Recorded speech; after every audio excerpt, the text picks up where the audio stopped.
Hello बच्चों, रेखा coaching classes में आपका स्वागत है। हर रोज़ की तरह आज हम एक नया पॉइंट पढ़ने वाले हैं। हम डेली एक ना एक वेरी इम्पॉर्टेंट जो आपके एग्ज़ाम में आने वाला है उन पॉइंटों को देख रहे हैं। तो इसके पहले हमने ग्रामर पोर्शन का जो सी सेक्शन में आता है fill in the blanks do as directed इन पॉइंटों को जाना था। तो अब हम कक्षा 10वीं में विज्ञान में बहुत महत्वपूर्ण पॉइंट यानी जो आपको चित्र आ सकते हैं उन चित्रों को आपको एक्सप्लेन करूंगी। सारे बच्चे आपकी बुक्स में जो कॉपीज़ में प्रैक्टिस है उन चित्रों को प्रैक्टिस करेंगे। मैं जो एग्जाम्पल्स हैं उनके थ्रू आपको सिर्फ थोड़ा सा एक्सप्लेन करूंगी जिससे आप पेपर में उतना लिख सकें चित्र में, क्योंकि चित्र में उसको अच्छे से ड्रॉ करना और लिखना ये आपको अच्छे से आना चाहिए। तो आइए जानेंगे कि हम कौन से चित्र हैं जो बहुत ही इम्पॉर्टेंट है। तो आइए शुरू करते हैं। देखिए हमारा पहला चित्र क्या है। पहला चित्र कह रहा है मानव उत्सर्जन तंत्र का चित्र बनाइए। मानव उत्सर्जन तंत्र वह तंत्र है जो हमारे शरीर में हमारे वेस्ट मटेरियल को शरीर से बाहर निकालने का काम करता है। तो सबसे इम्पॉर्टेंट पार्ट है हमारा यूरिन। तो यूरिन यदि हमारे शरीर में रुक जाती है तो हमारे लिए बहुत सारी डिसेबिलिटी और डिसीजेस उत्पन्न करती है।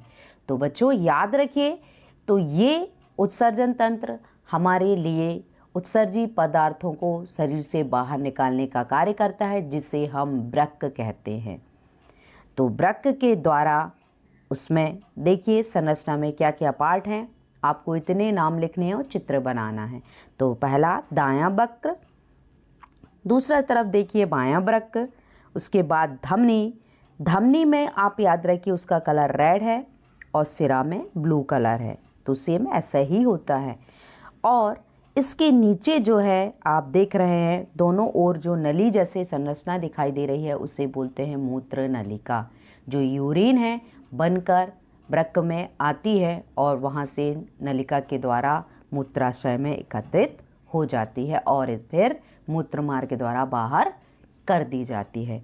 तो आपको धमनी, सिरा, मूत्र नलिका, दायां वृक्क, बायां वृक्क, मूत्राशय और फिर मूत्र मार्ग भी आप लिख सकते हैं। तो कम से कम 6 से 7 नाम आपको लिखना है। तो ये था हमारा उत्सर्जन तंत्र। तो आप बहुत अच्छे से इसे बनाकर प्रैक्टिस कर लेंगे। आइए जानेंगे हमारा दूसरा चित्र क्या है।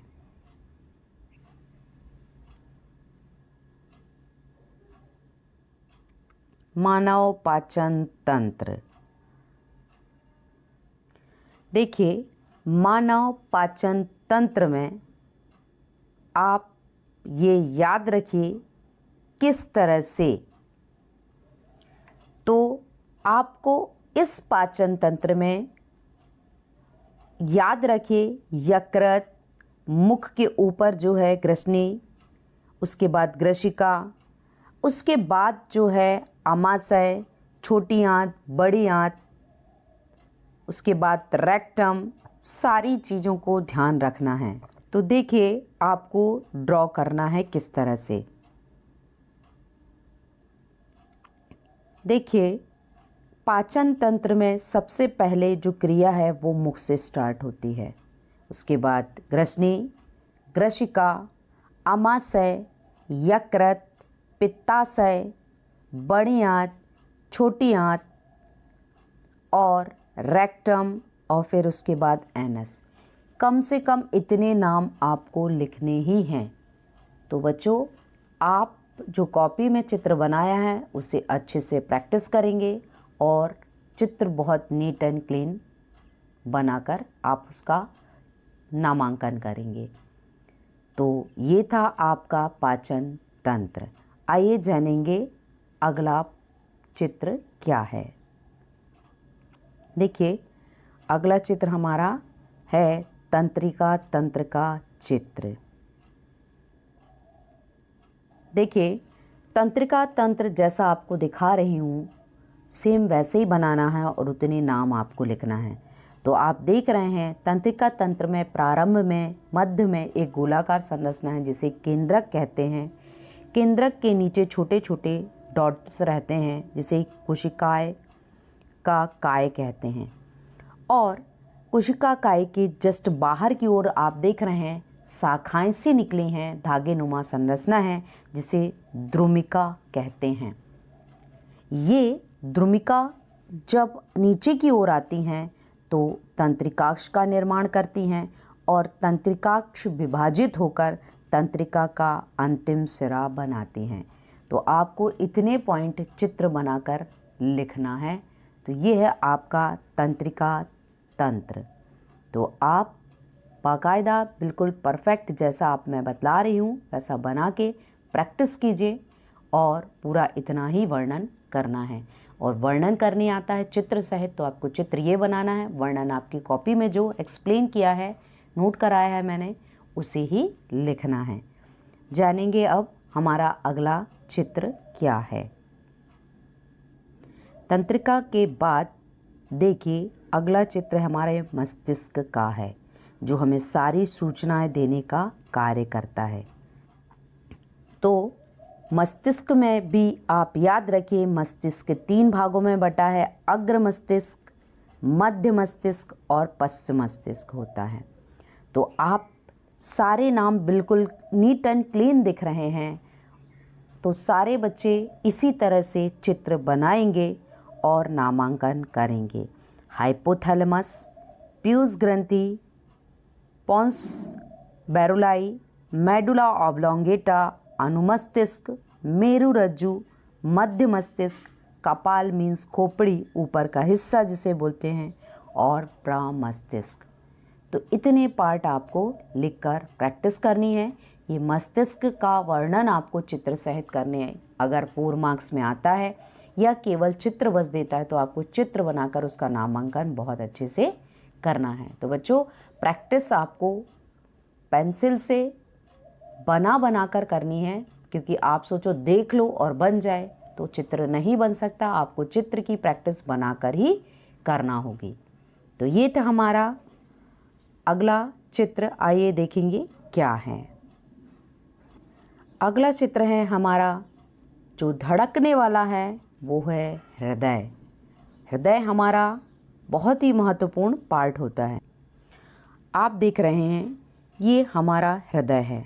तो आप बिल्कुल देख रहे हैं दायां आलिंद, बायां आलिंद, दायां निलय, बायां निलय, सारी चीज़ें आपको बिल्कुल क्लीन दिख रही हैं। आपको इसी तरह से चित्र बनाकर उसका नामांकन करना है। इसके बाद आप देख रहे हैं ऊपर की ओर ऊर्ध्व महाशिरा है डार्क ब्लू कलर से, और नीचे की ओर है उसका निम्न महाशिरा। निम्न महाशिरा के ऊपर आप देख रहे हैं त्रिवलनी कपाट होते हैं। उसके बाद फुफ्फुस कपाट हैं, ऊपर की ओर आप देख रहे हैं। इसके बाद आप ये देखिए महाधमनी, फुफ्फुस सिरा और हृदय आवरण। तो आपको जितना वर्णन दिया हुआ है चित्र में आप उतने की ही अच्छे से प्रैक्टिस कर लेंगे। तो ये चित्र आपके लिए बहुत ही महत्वपूर्ण है। तो 5 चित्र मैंने बताए हैं, अभी 2 या 3 चित्र और भी बाकी हैं। अगले वीडियोस में जब मैं 3 मार्क्स और 4 मार्क्स के क्वेश्चन को आपको एक्सप्लेन करूंगी कि ये चैप्टर के क्वेश्चन याद करने हैं, उनमें इन चित्रों को आपको ऐड कर दूंगी, तो जिससे आप उन चित्रों के साथ प्रश्नों को तैयार करेंगे। तो आज के चित्रों की श्रृंखला के साथ ये वीडियो समाप्त करती हूँ। तो सारे बच्चे लिखकर बहुत अच्छे से ये पॉइंट नोट कर लेंगे कि कौन से चित्र आपको एग्ज़ाम में आना है, और प्रैक्टिस भी बनाकर कर लेंगे। तो आज की वीडियोस यहीं तक, अगली वीडियोस में फिर मिलेंगे। तो thank you for watching my videos. Please like and share. सभी बच्चे आपस में बहुत अच्छे से शेयर कर लें जिससे सारे बच्चों को इम्पोर्टेंट क्वेश्चन मिल सके।